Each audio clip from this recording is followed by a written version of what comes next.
actually my first time ever doing stand-up comedy because Bianca tricked me, and she convinced me that it was time to make the jump from, frankly, just being rude in everyday conversation to putting my medical career in jeopardy. So, I figure as long as I don't write it down and email it to all the deans, I should be okay. Too soon. Here, sketching that one. So I'm actually pretty nervous about this, as you can tell from this lovely rash that I'm getting. And I'm hoping that my desperate need for all of you to find me funny, like 400% of the time, will carry me through this evening. But if that doesn't work, I would like us all to agree right now that we're going to call this like a Curb Your Enthusiasm style or an Office style humor, where it's just like so, marginally funny some of the time, but like so painfully terrible that you're just hoping that the poor flailing creature before you will like crawl into a hole and fall out of our misery. If that happens, that was the goal the whole time. So, as like 98% of the people in the room right now know, the third years recently started clinical. And the 2% of you who didn't know that, you should probably pipe down and face the fact that you lost. Your significant other moved you here, and now he and likely all of his friends can only talk about one topic for what will likely be the rest of their lives. You just need to accept that now. So third year just started for us, and we're in clinical rotations. And don't get me wrong, even the worst part of clinical rotations is better than ever spending another minute in an NMGI lecture. But that being said, yeah, Pete knows what I'm talking about. That being said, I'm starting to get a little bit nostalgic for the classroom environment. I miss seeing everybody every day. I miss being able to feed myself more than one time in a 24-hour period. I miss having a faster internet connection than the other bidders on eBay.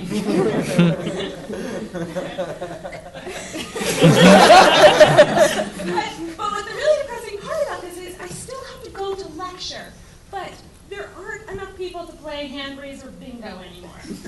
Now, what is hand raiser bingo, you ask? Well, this is a little game that I invented during CMB in the purine synthesis lecture.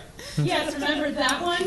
With the acetate overhead slides? Like, oh, excuse me, sir, I definitely believe that you're at the cutting edge of your profession due to your compelling use of modern technology. Really good user. Flip to the next slide. Yes, I love the cruelty of putting the purine synthesis lecture like 10 minutes after they showed the advanced maternal age graph. That's awesome. I'm going to watch you add nitrogen for 2 hours while my ovaries turn to dust. Fantastic. Bring on the frog, baby. Don't worry, though. Just check the eBay, and I'm the leading bidder on the 7 incontinent calves that will likely be my future. Awesome. So anyway, hand raiser bingo. So this is a game that you play when you see, as everyone may have noticed, that there's several different types of people who raise their hand in class. And it might be a little bit too late for the third and fourth years, but maybe you come back for a bridge week and you can start playing. So you get points for any time that somebody does one of these hand-raising activities. And if you're paying attention, everybody ends up with the same amount of points, so the purpose of this game is to mock your classmates during that from the beginning. So my least favorite part of hand raiser bingo is the person who raises their hand but for the love of God does not want to be seen. It's like lecture meerkat manner. They raise their hand timidly into the air and then the professor looks their way and they shoot it back down. It's like, they're not going to call on you when you're under the table. Someone from the back finally mercilessly yells like, question! And then we spend the next 15 minutes waiting for them to bring their voice to an audible level. Awesome! My next favorite hand raiser is sort of the antithesis of this. And this is the person who comes to class but actively tries not to participate. Xing Fu, I'm looking at you. Who's the person who wears a large sweatshirt both arms on the table, head down. It's like, bonus points if this person is in one of the front 2 rows of class. Like, why are you here? Or, alternatively, if you're going to sleep in class, man, Jerry and Andrew Ing figured out years ago you need to be in the back. That is where the sleeping people go. Come on. Now, it's what? Half hour into this at this point? So this is generally the time where if he were here, Henny would realize he hasn't heard his voice in a solid 15 minutes. Raise his hand up in there and just ramble on with a statement for about 15 minutes. So expect him to do that if he were here. The next person on the hand raiser bingo card is the launch attack. And this is the person who shoots their hand up into the air at maximum speed. It's like, dude, we're in a pharmacology lecture. Like, the person next to you is literally drooling. You don't have to race anyone. Just throwing their arm up in the air. I've read a journal article. Everyone, I have a question. I read a journal article. You jumped out of your chair so powerfully that poor Shing Fu in the front woke up. Come on. And then my final, the creme de la creme of hand raiser bingo. You might have to come to our class to experience this, but we're going to call it the Mitch Tan. And this is the person who fills awkward silences and or volunteer opportunities. This is how this hand-raising experience goes. He'll sort of look around, realize nobody else is raising their hand, and then slowly, as if of its own accord, his hand starts rising backwards. And about 3/4 of the way up, he looks up and realizes, like, what are you doing here? And then he's resigned to the fact that it's going to be in the air, and he will accept the quest for which it has permitted him, and he will volunteer for whatever awkward thing is happening up here. So that's hand raiser bingo. Go forth and play. I invite all of you.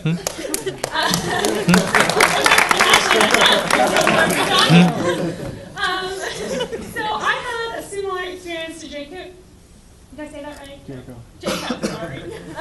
Of my family members, as I go on and on in my medical experience, coming to me for medical advice.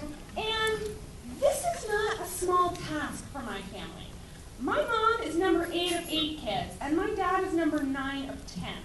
So you multiply that out on one side by a factor of Irish, and on the other side by a factor of poor, and raise the whole thing to a factor of Catholic. And I'm a competent doctor to a veritable army of people. And some of you might look at this and say, like, wow, what a great learning opportunity here. Neato, true family medicine. But I'm here to tell you all that there's only so much that you can learn from the diagnosis raging alcoholic. After the 34th or 35th time, it starts losing its luster a little bit.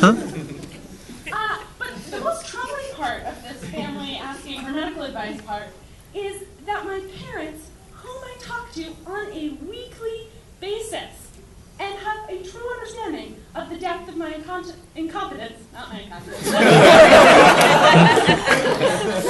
they probably did, they paid their dues when I was a baby. So my parents, who know the true depth of my incompetence, are still calling and asking me for medical advice. And I used to find this really annoying, especially because my dad is mostly just trying to have me come up with random alternative diagnoses to what is clearly degeneration of his hip, because he's too afraid to go back into an MRI machine ever again.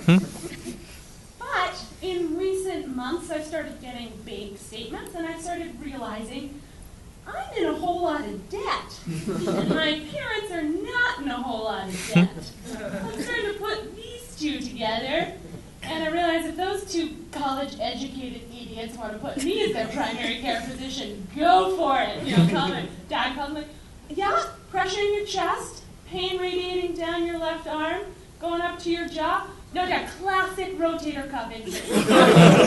You just wait it out, old man. You can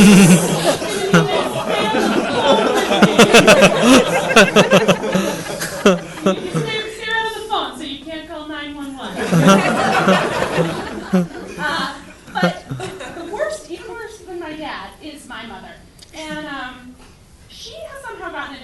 said that because I have literally lifted out people's fat pads and removed food from in between the creases, that this somehow means I now see all people as just people. She can say whatever she wants. And I think before I go on, it's important to realize that my mom's like a 5 foot tall. She's a former children's librarian, like real cute, kind of like, oh, I'll put you in my pocket and take you home kind of lady.